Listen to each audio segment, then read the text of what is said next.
Good evening, everyone. I'm privileged to welcome you all into the third edition of Orange City Literature Festival, organized by SDR Knowledge Foundation in association with GH Ricefield University, powered by Ricefield Group of Institutions, a platform that celebrates wisdom, experiences, narratives, notions from all walks of life. I'm Nidhi Baghel, delighted to be your anchor for today's session. Inside Out Paradigm for Holistic Wellness by Major General Anand Saxena in conversation with Lieutenant Colonel Atendra Godbole. Major General Anand Saxena was commissioned in the Regiment of Artillery in the year 1988. He has been deployed in challenging operational areas including Jammu and Kashmir and Northeast. He also has the distinction of serving in Army aviation, where for 10 years he flew all kinds of Army helicopters in the mountains, jungles, deserts, and plain sectors of our country. He has many daring combat missions to his credit, including casualty evacuations, which saved scores of lives of the soldiers deployed in difficult areas. Anand sir holds 3 master's degrees and a postgraduate diploma to his credit: Master of Science, Master of Philosophy, Master of Management Studies, and postgraduate diploma in Personal Management and Human Resource Development. He has qualified on the reputed UGC National Eligibility Test, where he topped the exam. He epitomizes a true scholar soldier who has written many articles, blogs, and books. His books include Musings of a Financially Illiterate Father, The Millionaire Mechanic, and 9 Mantras for Happiness and Success. He is a voracious reader and loves to read across genres. Anand sir is passionate about the subject of education and has been involved in this vital subject in the capacity of a senior instructor, guiding the postgraduate students of the 3 services, including international students pursuing their masters in defense and strategic studies. He has been the chairman and patron of various military and army public schools. Anand sir is a sought-after motivational speaker and has delivered talks on holistic wellness, personal finance, and inside-out living at various universities, colleges, schools, institutions, literature festivals, and corporates. He regularly participates in radio programs both in India and abroad. Is also a podcaster whose weekly podcast, The Talisman, has a huge following. It is an honor to have you with us, Major General Anand Saxena, sir. And this gets even more delightful as we have Lieutenant Colonel Atendra Godbole, sir, who will be in conversation with him as the moderator. Lieutenant Colonel Atendra Godbole, sir, is a dynamic leader and decorated officer with immense knowledge in fields of HR, engineering, and a lot more.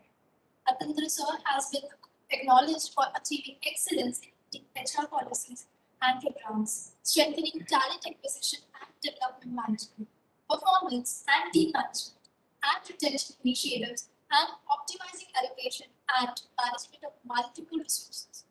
He has 21 years plus of varied experience in the Indian Army as Lieutenant Colonel in the Corps of Electronics and Mechanical Engineers, with expertise in improving personal productivity and performance, as well as enhancing processes for procurement, logistics, and warehousing of materials and equipment. He has proven success in administering large budgets, building and mentoring culturally diverse teams, negotiating with business partners, liaising with government officials, and managing stakeholders in the corporate sector. He has more than 3 years of corporate experience and expertise specializing in HR and administration domain, including 2 years plus as a chief administrative officer of a group of companies. He is presently with IIM Nagpur as the senior officer technical. I once again welcome you both. Also, before moving ahead, I would like to take a moment and acknowledge the support of the Readopedia publication, as their association is valuable to consider. Now, my dear audience, you're about to experience a conversation between two very dynamic individuals. So, without skipping a moment, I humbly invite Lieutenant Colonel Adindra Godbole sir to lead us ahead. Over to you, sir. Thank you, Ms. Nidhi. Good evening, General Saxena, sir. and welcome to the session on Inside Out Paradigm of Holistic Wellness, sir. Without much ado, sir, with your permission, can we start the session, sir? Yeah, Atin, please, thank you. Sir, the first question that I would like to pose to you is what exactly do you mean by holistic wellness? What is its focus, and what are the important aspects when we talk about holistic wellness? Thank you, Atin, for that question. And I'll take a moment to first thank the Orange City Lit Fest to invite me to give me this platform, and Nidhi for that wonderful introduction. So, coming to your question, holistic wellness. And I would put a bit of context to the question by referring to the event we are witnessing nowadays, which is being called the Great Resignation. And that has given us a bit of epiphany also, because people who were supposedly very successful in their careers, doing very well in life, they are leaving their jobs in hordes. And as we know, in America alone, about 40 lakh people have quit their jobs. And why did they do that? Because when they spent this 1.5, 2 years because of COVID-related pandemic and consequent lockdowns, they got time to spend with their family, with themselves.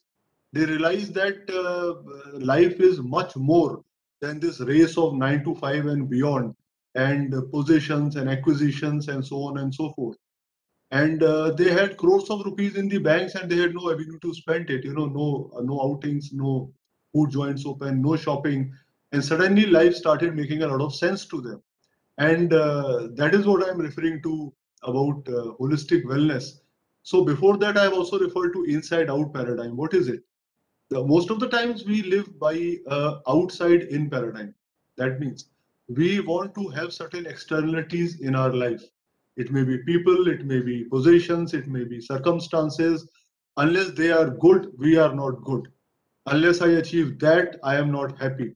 So we peg our happiness against external datum. Unfortunately, anything that is outside of us in this world, God created world, is all very ephemeral. It is transitory. So our happiness also remains very transitory.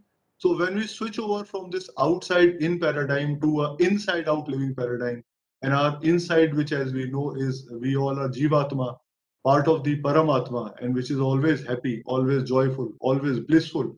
And that is the time we will have this concept of holistic wellness. Atindra. Sir, thank you, sir. Sir, nowadays across ages, we keep hearing this dialogue. One should lead a stress-free life. But what exactly is stress? And when they say stress-free life, how does one not take stress? Does holistic wellness as a practice, does it help us in leading a stress-free life? Yeah, thank you, Atindra. Now, before that, I take on this question. Let me quickly cover the components of holistic wellness. Without that, what I'll say will not probably make sense.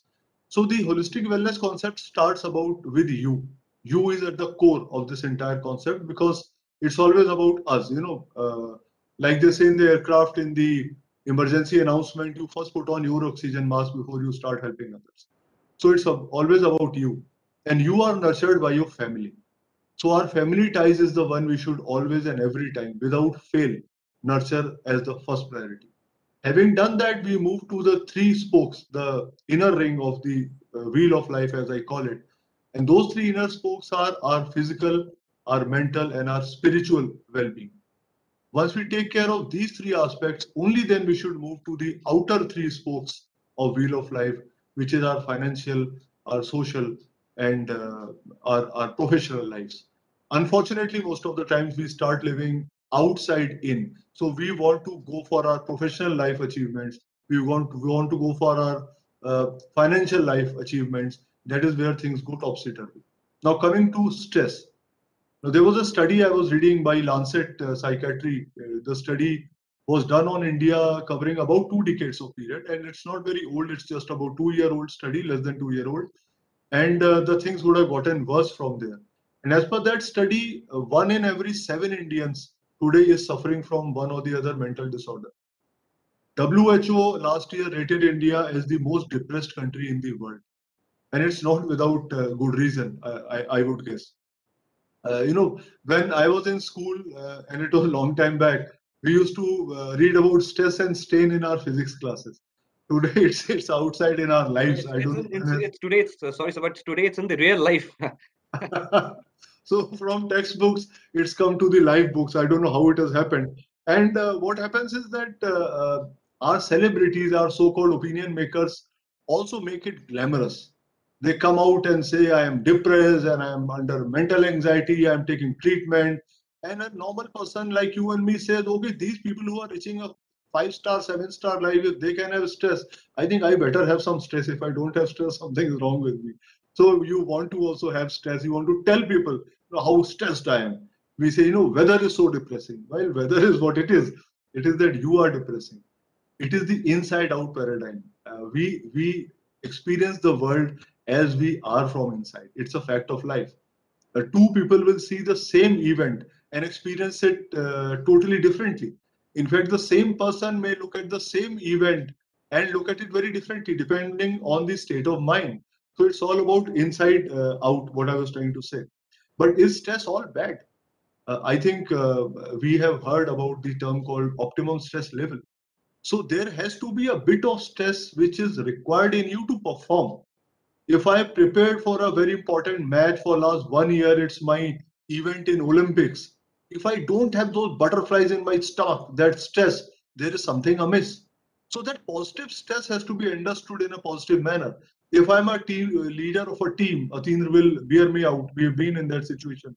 I'm leader of a team. I take over a new team and I want to take it to new heights without creating any infirmities and stress in the system. It's a positive stress that I've taken on myself to take it to the new heights. So that's the kind of stress that we should have, and not the kind of stress which breaks us.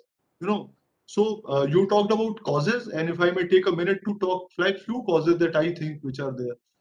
One is the tendency that we tend to live either in the past or in the future. So past also we hook on to what?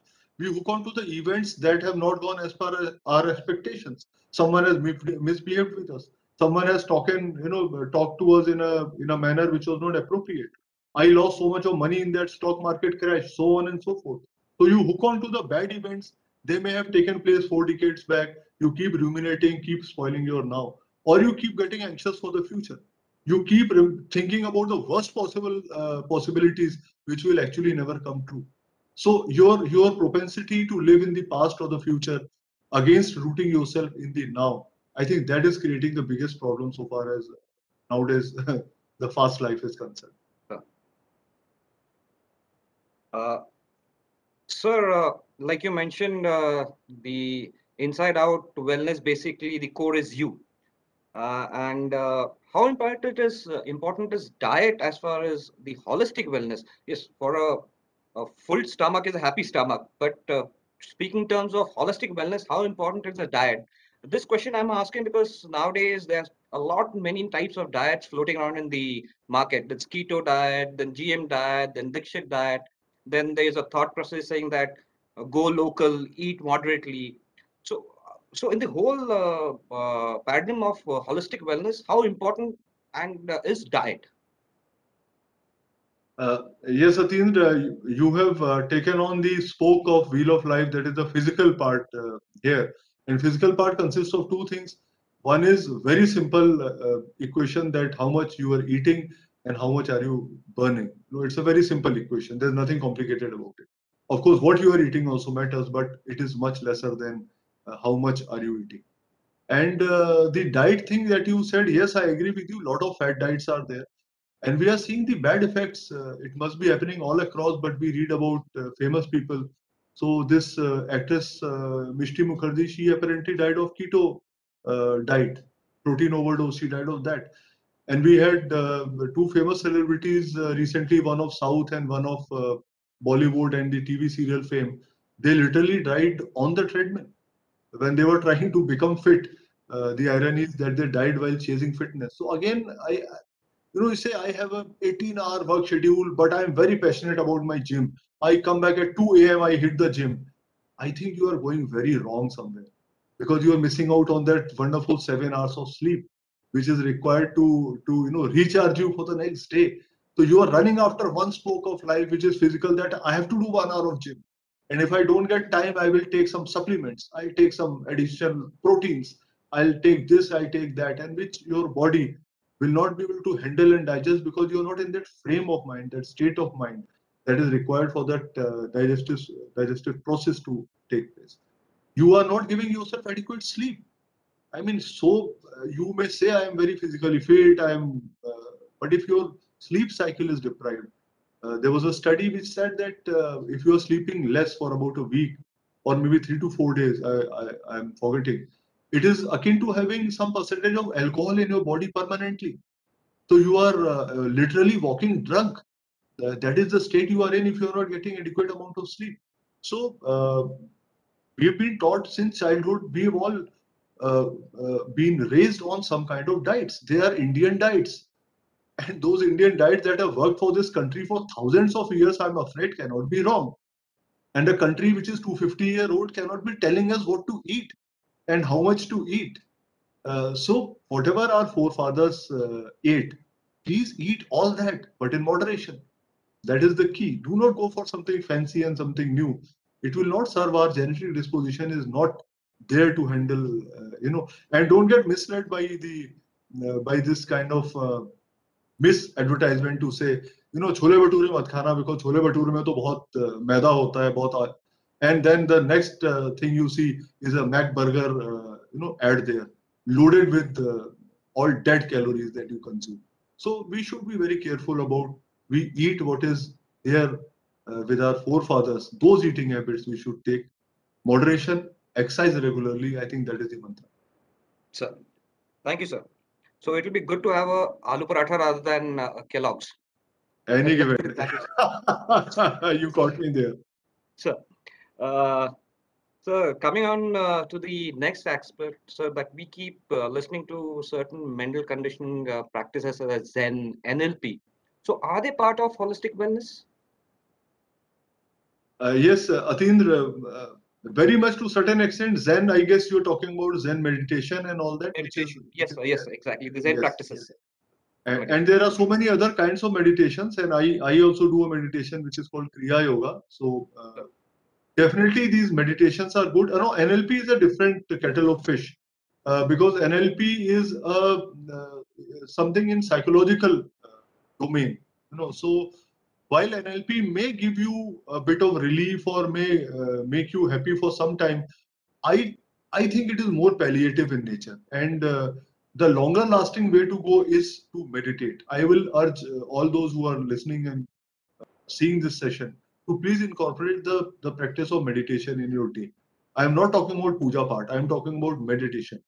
And what is actually meditation? What you are doing is that whatever practice you do, Zen or otherwise, what you are trying to do is that instead of the externalities, which are, I said, which are ephemeral, which are temporary, you are trying to connect with the real you, the real one which is inside you, that is your soul.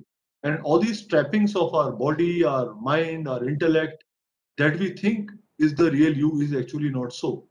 And therefore, the moment we tap into our inner source, now this inner source in turn is connected to the external powerhouse, the external power supply, which is Paramatma, the divine intelligence, the super consciousness that is out there. And it keeps getting charged through that super consciousness automatically. And you remain charged from within. So meditation teaches you the art of going inside of you and understanding that you are actually not somebody who will be there for these 60, 70, 80 years in this on this earth. You've been there from eons, and you'll continue to be there for many more years and decades and years to come. So that kind of grounding is what meditation gives you. I would urge and exhort all of you, please get this practice into your daily routine. Sir, one of the outer rings of well-being you mentioned was the financial well-being, sir. So, because in today's world, I think money is a very big motivator, sir. How important in the whole paradigm is the financial stability or well-being to achieve towards, or rather to go towards holistic wellness, sir? Athind, very important, very important, and that's why I put financial as one of the spoke, though it is the outer 3 spokes out of the 7. And my first 2 books, in fact, are on personal finance, and True, sir. they are here. This is Musings of a Financially Literate Father. This is Amazon bestseller also. And the second one was The Millionaire Mechanic, which took this concept forward. Extremely important. It is part of life, but we must understand that we should not chase money. When we seek money, we must find the meta cause of why we seek money. We seek money for security. We think, and actually, money gives us security. If some mishap happens, something happens, you have something to fall back on, because most of the things in life, they cost money. So you are not wrong. But understand that money is like SpO2. 94% is minimum that you require. So you must have some minimum amount of money you must have to have a decent lifestyle. But 94% and beyond, up to 100%, if by magic I start giving you 110%, is all a waste. It doesn't add to the value, the quality of your life at all. So money should be put in that perspective. And we heard last year a case of a famous Bollywood actor who committed suicide. And this young actor, he was so rich that he owned land on the moon, and he committed suicide. So clearly, money is not the panacea that will give you holistic wellness. But at the same time, to earn money, you have to spend your life energy into it, which is very finite with us, and therefore it is very sacred. To earn money is very sacred. To spend money is very sacred, and we have to be very prudent about it.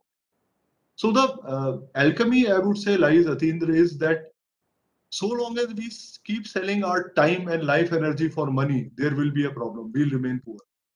At some point in time, we have to create a money pool, a virtual money pool, from which we can dip into, and we can draw the amount of money that we require for a respectable good living. And the money pool is never depleted. That magical money pool, today we think our employer is that magical money. You have to create your own money pool in terms of assets. When you have those kind of assets in terms of stocks and bonds and mutual funds and real estate and gold and what have you, intellectual property is an asset. When you have those assets, they become your money pool. Now you need not work for a living. Now you can work for your satisfaction. Now you can work to have a life that you want to have. And that's a very big component of holistic wellness. And therefore, I think money is very important. Sir. Sir, your third book that has been published, this is 9 Mantras of Happiness and Success. Now, so happiness and success are two really abstract and elusive things, sir. And it's very rare to see them coming together. It's very rare. Why is it so? Yes, you're right that we just alluded to the celebrity who, committed suicide despite being apparently so successful. You are very right. They don't go together. And a few causes, if I can put my finger onto it, is one is that we are not very clear about our why, our what, and our hows. So we have to go in the correct sequence. Though they say it should start with a why, but I would beg to differ. It generally starts with a what. You have that what urge. What is it that I want to do? But once you have that what urge, thereafter you should ask yourself the why question. Why do I want to do what I want to do? And once you get that answer, you will find there will be multifarious ways to do that what or that why. And then you select the how that suits you, that suits your personality. And that takes me to the second point. Now, how you do a thing and what you are doing is very important. Like I am a very humble student of Bhagavad Gita, and I have been reading it for many years, trying to understand it. It's very deep, very rich. But it says that you should do things as per your swabhav. Swabhav is based on your gunas, and your gunas are what make your and my personality what we are. That means we'll be inherently good in something, and we'll not be inherently good in something else. If you go for something in which you are not inherently good and you are going for it because of your parental pressure, peer pressure, or it is flavor of the day, I'm afraid somewhere it will not align with your swadharma. It will be a paradharma for you. And Gita also says it is better to do your swadharma, though badly, than to try to do your paradharma in excellence. You will never be happy. without that. So select what you are doing as per your basic nature, your basic disposition. It's very important. Thirdly, don't set very narrow goals in life. Now, I'm in an organization, as Atindra also was, which has got a very steep pyramid, and it is a given that out of 50 or 1,000 officers that we have, only one will rise to the top. So other 49,999 are only supposed to be unhappy because they will never reach that apex. So you put a very narrow goal to your happiness. I think you have to widen your goals. And you should enjoy the journey as much as the destination. I think we chase the journey a bit too much. When I have 1 crore rupees in my account, when I become CEO of my company, when I get that degree, when I get that life partner, when my child settles, and that when unfortunately this goalpost keeps shifting, and the happiness also keeps eluding us, despite all the things that we have. We are sitting here, we are talking. I can understand you, you can understand me. We have got laptops, so apparently financially we are okay. We are healthy. I think that's reason enough to be very happy. And not look at your bank balance and what your neighbor has got or what your college friend has risen to whatever rank. It is absolutely insane. And these are the few things. And last I would say is what I said: not living in the now. If you ask yourself now, right now, what is the problem that you have? Very rarely you'll have a problem in the now. Your problem will always be in the past, which has gone, or in the future, which is yet to reveal itself. Atindra. Sir. Well, I think, sir, we should change our vision from 0 to 180 degrees, sir, because I think we are generally looking at the wrong side, sir. Having read your books, the 9 mantras of happiness and success, you have talked about in depth about the 9 mantras, how to get the happiness and success together in your life. Can you briefly touch upon these mantras, sir, without giving out too much? Because better that readers go through the book and themselves unravel it. But if you could briefly touch upon them, sir. Yes, Atindra, I will. But before that, just to entice the readers, this is the book, 9 Mantras for Success and Happiness, published It's a by really good book, sir. It's a really good book, sir. I've gone through it. Thank you so much. So I'll quickly go through the 9 mantras, and the mantras begin with dream. The first mantra is dream, that you should dream unabashedly, dream big, dream outrageous. Don't be miserly in your dreams, because whatever we see manifesting in this world, which is human made, was in someone's dream. This laptop that we are sitting in front of, this laptop was in someone's mind. Only then it was created. So dream. After dreaming, but then dream is dream. So your dream castle cannot be a reality till the time you put pillars. So the pillars are your goals. That how will you achieve that dream? You have to set very tangible goals. In the book, I have given various techniques to set goals and achieve goals, and if you're deviating from your goals, how to do the course correction and so on. So you should start from farther to the nearer goal. And let's say if you got a 5-year goal, you break it down to 4-year, 3-year, 2-year, 1 year, 1 month, 1 week, daily goal. When you're going off to sleep, are you very clear next day morning when you wake up? What is it that you're going to do throughout the day? Because a successful life is nothing but amalgamation of many successful days. So goals, and from goals we go to perseverance. You will not achieve what you are out there to achieve without hiccups. There will be ups and there will be downs. That the ebb and flow of life. You have to persevere through it all. And I have written a story, wonderful story about a cricketer called Marwan Atapattu of Sri Lanka. He was a cricket captain in all 3 formats. And he played the first six test innings of his life over 7 years. And his score in those 6 test innings was 0-0-1-0-0-0. Reached like a pin code of an Indian city. But he persevered and he rose to be the captain of Sri Lanka. So persevere is the third mantra. Fourth is having a positive attitude. You can only persevere if you have a positive attitude. And positive attitude is positive thoughts and positive actions. And for that, you have to have that inner faith and inner belief that something will happen. People, there's a famous saying which says, seeing is believing. You have to put it upside down. It is not seeing is believing. If you believe in something, you will see it happening. So you have to just, again, the paradigm, I'm asking you to shift the paradigm. So it is again inside out living. I believe in it. so it will happen. Positive attitude, and next is grow and reinvent. While you may be wherever you are, understand that the world is changing at a super fast pace. And something which was there 5 years back, we all have grown up in the generation of when computers used to occupy a room, a full room. Atin, do you remember? Yes, sir. Sure. And we were asked to remove our shoes and socks and then enter the Nidhi may not Correct, sir. be able to relate to that. And from there, where have we come? Certain professions that existed that time, they are not there. The floppy disks have gone. The cameras of yore have gone. The pagers have gone. Things are changing. If you don't keep pace, if you don't keep growing and reinventing, I'm afraid at some time you will be jettisoned. If a ship hits a storm and something has to be jettisoned, what will be jettisoned? Will it be the cargo or it will be the crew? It will always be the cargo.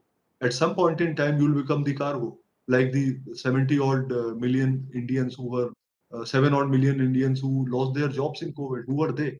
They were clearly not the crew. They were the cargo. So you have to keep growing, keep reinventing yourself in the field in which you are, and prepare for another field. Atindra is now shown it to us, shown a way. He's so successful in a field in which he was equally successful before. So we have to take these examples. Next one is dare to be different. While you should always have role models in life, it's always good to have role models. At some point in time, create a personality of your own, a niche of your own. It's very important. And I've given many examples. One is of Kishore Kumar. Kishore Kumar, for many decades, he was just for first decade of his singing, he was a clone of Kundan Lal Sehgal. There is a song on YouTube, you hear his first song. It's called Marne Ki Duaein Kyun Mangu. You will feel that Sehgal Saab is singing that song. And so he was what? He was a clone of Kundan Lal Sehgal. And when he shifted his style to Kishore Kumar, the yodeling and the style that he developed of his own, then he became Kishore Da. So that is the one. And last three I'll cover quickly are our habits. Whatever we have to do in life, 80% of it is out of habits. So inculcate good habits, get rid of bad habits. This is the seventh mantra. Eighth is, of course, how to inculcate happiness within you.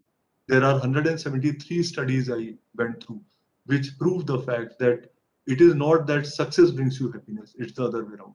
It's always happiness which will bring you success, and happy people are always more successful. And last mantra is about creative visualization. Visualize what you want to happen in your life. I've alluded to it in my earlier mantra. That visualize what you want to have exactly in details. It will happen. So they are the 9 mantras, I think. So, thank you, sir. And lastly, sir, could you just tell us a couple of suggestions or techniques? Because we are living a very mechanical life, getting up, eat, work, eat, sleep.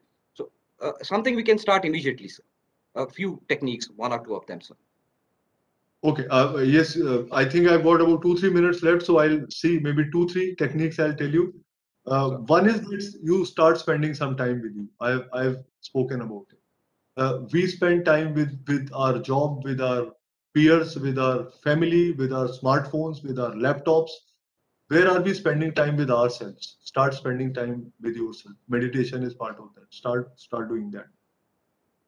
Wherever you are, you try to create stress-free zones. In the job that you are, in the family that you are in, wherever you are, you say this is a stress-free zone. No one comes with stress, and I will not create stress. You see the magic will start happening from inside out. You try a weekly diet. Take a week off from criticizing, from condemning, from judging. It is very difficult. You can't even do it for 1 hour. So when you can extend it to 1 week, you will be stress-free and your environment will be stress-free. Trust me. For those who are parents, spend time with your children. You are responsible for the future generations. Spend time with them. They don't only require your money; they require you as parent. Please spend time with your parents, and develop gratitude. I talked about it. We have everything in our life that so many people. We are in top 1%, 2% of population. We should always be grateful for what we have and not crave what we don't have. Be forgetful. Be forgiveful. If someone has done something bad to you, forget about it. Don't nurse it. And last, remember the serenity prayer. We all know it, but I'll say, God give me the courage to change that I can. God give me the serenity to accept that I can't, and give me the wisdom to differentiate between the two. I think that is the parting shot for the day from my side. Atindra. Thank you, General Saxena, sir. Thanks for such a meaningful and educative session on holistic well-being, sir. And I'm sure we all would be earnestly starting to introspect because, like you said, when wellness starts with you, me, rather. So we should, and we would surely put in our efforts towards that end, sir. Thank you, sir, for this session, sir. I hand over the proceedings now to Ms. Nidhi for the closure. Thank you, Atindra.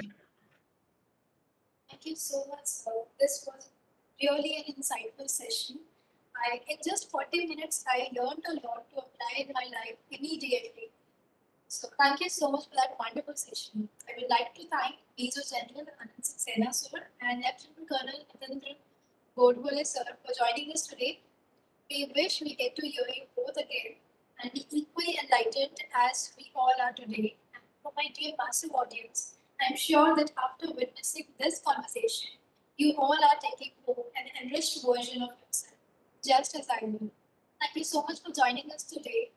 Until I see you again, this is Nidhi Patel signing off. Thank you, Nidhi. Honor to be here. Thank you, sir. Thank you, Nidhi.